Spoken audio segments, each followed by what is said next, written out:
A darne notizia lo stesso Matteo Salvini sulla sua pagina Facebook, dando risalto ad un gesto che forse non molti avevano notato a Castelfranco Veneto, vista la tempestività con la quale l'amministrazione comunale ha provveduto a cancellarlo. La foto postata del prima e dopo è esaustiva. La faccia del vice premier, sbarrata da un segnale di divieto, ha imbrattato l'intero cordolo di una rotatoria stradale in via Poisolo ed un muro in largo Europa.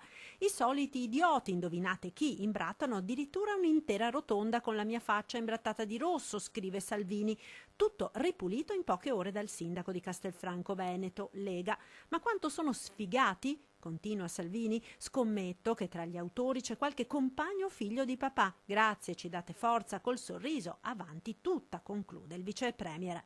Sulla matrice politica del gesto ben pochi dubbi, la A con cerchio e saetta lasciano poco spazio alle interpretazioni. Resta ora da capire chi possano essere gli autori o l'autore. L'amministrazione comunale ha già avviato le indagini, la polizia locale sta visionando le immagini delle telecamere di videosorveglianza. Se verrà individuato l'imbrattatore verrà sanzionato, ma il comune ha intenzione di chiedere anche il risarcimento del danno, quindi il rimborso delle spese sostenute dal comune per la verniciatura.